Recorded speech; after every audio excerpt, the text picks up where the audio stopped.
더불어민주당 전당대회 돈봉투 의혹에 연루돼 재판에 넘겨진 윤관석 전 의원에게 유죄가 확정됐습니다. 이슈와 법률 박시영 변호사와 함께 자세히 알아보도록 하겠습니다. 어서 오십시오. 네, 안녕하십니까. 네, 윤관석 전 의원에 대해서 대법에서 유죄가 확정됐습니다. 근데 윤 전 의원 측 사실은 그동안 혐의를 그러니까 뭐 돈봉투 거둬라 이래라 말해라 지시한 적도 없다 완전히 부인하고 있었는데요. 어떻게 보시는지? 네, 그렇습니다. 이 사건은 2021년 민주당 당대표 경선 과정에서 이제 송영길 대표 쪽 캠프에서 의원들에게 나눠주기 위한 돈봉투를 조성한 혐의와 관련해서 윤관석 의원이 해당 돈봉투를 마련하는 데 지시하거나 관여했다는 혐의로 이제 기소가 되어서 1심과 2심에서 유죄 판결을 받았습니다.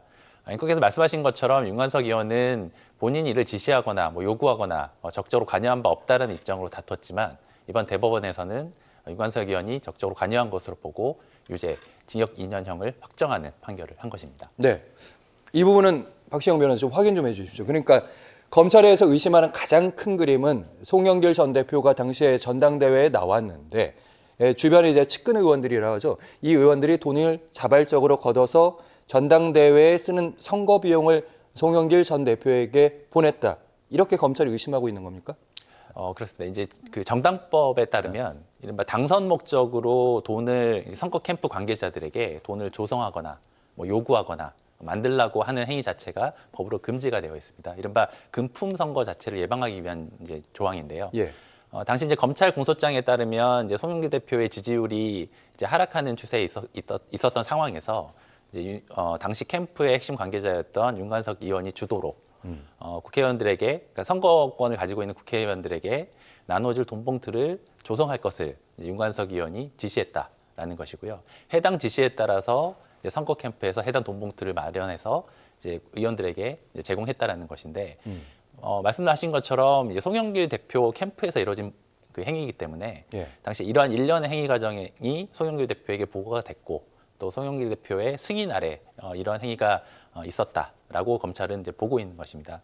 그래서 윤관석 의원에 대해서 일단 그 돈을 조성한 혐의, 돈을 거두라고 지시한 혐의. 그렇죠. 예. 해당 혐의에 대해서만 일단 이번에 대법원 확정 판결로 유죄가 확정이 된 것이고요. 실제로 이걸 살포했는지 그리고 국회의원들이 이를 수수했는지 그리고 이 과정에서 송영길 대표가 지시했거나 관여되어 있는지에 대해서는 현재 재판 중이거나 수사가 진행 중인 상황입니다. 일단 윤관석 의원은 선거와 관련돼서 돈을 거둔 거는 확실히 대법 판결이 나왔다. 그렇습니다. 아하. 그리고 그게 문제는 송영길 전 대표랑 어떻게 연결되는지까지는 아직 판결이 안 나왔다. 이런 말씀이죠. 그렇습니다. 이번에 보니까 수요일에 1심 결심 공판이 있더라고요. 송영길 전 대표. 예. 맞습니다. 일단 윤관석 의원과 별개로 이제 송영길 대표에 대한 재판이 진행이 되어 왔었고요. 이번에 1심 판결이 이제 결심이 예정되어 있기 때문에 아마도 1심 선고는 약 한 달 정도 전으로 해서 판결이 나올 것으로 보입니다. 그러니까 결심 공판이라고 하시면 검찰이 법원에 이러이러한 형을 주십시오 하고 요청하는 그런 공판. 맞습니다. 그러니까 1심 재판을 마무리하는 마지막 재판이 열리게 되는 것이고요. 이때 이제 검찰이 송영길 대표에 대한 구형을 하게 되고 송영길 대표 입장에서는 본인의 입장을 최후 변론 형태로 이제 진행하는 재판이기 때문에 만약 이번 수요일 날 결심이 이루어지게 되면 통상의 경우는 한 달에서 한 2달 정도 내에 1심 선고가 이루어지게 됩니다. 알겠습니다. 어느 곳에 검찰의 그 마지막에 피고인도 그렇고 검찰도 여러 증언들을 주장을 하게 되잖아요. 마지막 그 결심 공판에서 주목하게 봐야 될 점은 뭐가 있을까요? 네, 이제 송영길 대표 쪽은 이른바 공소 사실 자체를 법리적으로 다투는 것에 더해서 이른바 이번 수사나 재판이 이른바 정치 재판 혹은 정치 수사에 따른 결과물이라는 입장을 유지를 하고 있고요. 그래서 공소권 남용 주장도 하고 있고 특히 이제 윤관석 의원 재판에서도 핵심적인 증거로 사용됐던 것이 이른바 이정근 사무부총장의 녹취 파일입니다. 그래서 해당 녹취 파일을 입수하는 과정에서 이른바 위법 수사가 있었다 이런 주장도 하고 있는 상황입니다. 그래서 전체적으로 공소 사실을 다투는 것에 더해서 이른바 민주당 죽이기, 송영길 죽이기라는 입장에서 이번 재판에서 무죄를 주장을 하고 있는 상황이고요. 결심 때도 그런 부분들을 강조할 것으로 보입니다. 알겠습니다. 이번 걸려있는 의원들이 여러 명인데 가장 주목받는 인물은 아마 허종식 의원일 겁니다. 아무래도 다른 관련자들은 다 전직 의원들 출신이고 송영길 대표도 이제 전 대표가 되어 있는 셈인데 지금 보니까 다른 관련자들, 그러니까 돈을 걷었다고 의심되는 그런 인물들 다 1심에서 대체로 유죄가 선고됐고 집행유예란 말이죠. 근데 허정식 현 의원 같은 경우도 1심에서 집행유예가 선고가 됐습니다. 지금 이래서 사람들이 많이 좀 관심을 갖는 것 같아요. 어떻게 보시는지? 그렇습니다. 이제 앵커께서 말씀하신 것처럼 이제 현재 전국에서 민주당이 다수당을 점유를 하고 있지만 한석이 아쉬운 상황들이 있기 때문에 허종식 의원의 결과에 대해서는 관심을 가질 수밖에 없는 상황으로 보입니다. 이제 허종식 의원 같은 경우에는 이른바 윤관석 의원이 조성했다라고 하는 그 돈봉투를 받았다라고 해서 기소된 의원이고요. 아, 이쪽은 예. 받아서 기소된. 그렇습니다. 네. 그래서 1심에서 말씀하신 것처럼 집행유예형이 선고가 됐습니다.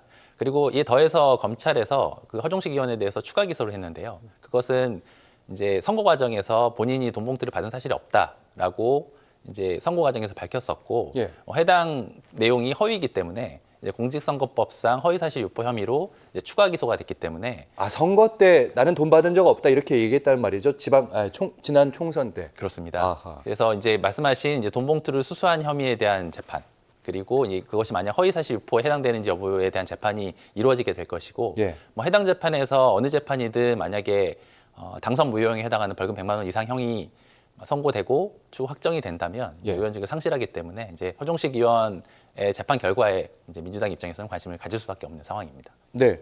관련된 의원들 아까 그러니까 돈을 걷어서 송영길 전 대표에게 돈을 줬다는 그런 의원들에 대한 재판들도 쭉 진행되고 있는데 대체로 보니까요. 허의원은 돈을 오히려 송영길 대표 측으로부터 이렇게 내려와서 받게 됐다. 이런 부분에 대해서 재판이 진행 중인데 나머지 인물들, 현 의원들이 대체로 많네요. 지금 보니까 검찰에 출석 요구를 하고 있는데 불출석하고 있다면서요. 네. 앵커께 제가 한 가지 질문을 드려보면 예. 만약에 경찰이나 검찰에서 나와서 조사를 받으라고 하면 이에 응해야 될까요? 저는 일단 바로는 아닌 것 같고요. 네. 왜 저를 부르셨는지 네. 일단 혐의부터 확인하고 난 다음에 최대한 미루겠습니다. 예. 예. 맞습니다. 기본적으로 검찰이나 경찰의 소환 조사는 임의 조사이기 때문에 이제 피조사 대상, 피수사 대상이 반드시 출석에 응해야 되는 것은 아닙니다.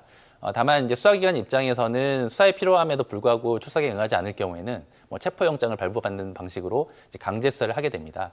아마도 국회의원들 입장에서는 뭐 본인들의 혐의에 대해서 강제 수사는 다소 어렵다는 전제하에서 출석을 조금 미뤘던 게 아닌가. 요거 하나만 네. 확인해 주세요. 네. 그러면 검찰 출석이 지금 참고인 신분으로 요구되는 거란 말씀이시죠? 아니죠. 피의자도 마찬가지입니다. 피의자도 상관없습니까? 그렇습니다. 아. 예, 피의자에 대한 소환 조사 역시도 예. 사실은 반드시 응해야 되는 것은 아닙니다. 아니 근데 사실은 현실 세계에서 이 정도 혐의를 받고 있으면 이렇게 전화도 잘 안 받고 이래서 나오기 힘듭니다. 너무 많이 미루다 보면 당장 구속영장을 친다고 하죠. 그런 경우들이 좀 많은데. 맞습니다. 그래서 아마 이제 국정감사가 끝났기 때문에 네. 이제 해당 국회의원들 입장에서도 사실은 이 조사를 이렇게 미룰 만한 명분이 이제 충분치 않은 상황으로 보입니다. 그래서 말씀하신 것처럼 강제 수사 가능성도 있기 때문에 예. 일단 해당 그 소환에 따라서 조사가 순차적으로 이루어질 것으로 보이고 뭐 순차적으로 소환 조사가 이루어지면 뭐 나머지 의원들에 대한 기소 여부도 검찰이 판단을 할 것으로 보입니다. 네, 이 사건이 워낙 복잡해서 여러 가지 제가 질문을 하게 되는데 2차 살포, 그러니까 돈봉투 2차 살포 의혹이 있다고 하는데 이건 또 어떤 얘기입니까? 사실 이제 돈봉투를 이제 300만 원씩 넣은 돈봉투 20개를 조성을 했고 예. 이제 이 돈봉투가 당시 이제 선거권을 가진 의원들한테 전달됐다는 것인데 예. 한 차례 4월 28일 날 한 차례 전달이 되고 이제 4월 29일 날 또 한 차례 전달이 됐다는 겁니다. 그래서 이제 4월 28일 날 전달됐던 것이 이제 1차 그리고 이제 4월 29일 날 전달된 게 2차인데요. 지금 이제 현재 기소돼서 재판이 이루어진 의원들은 1차 때 살포돼서 수수한 혐의에 대해서 재판이 된 것이고요.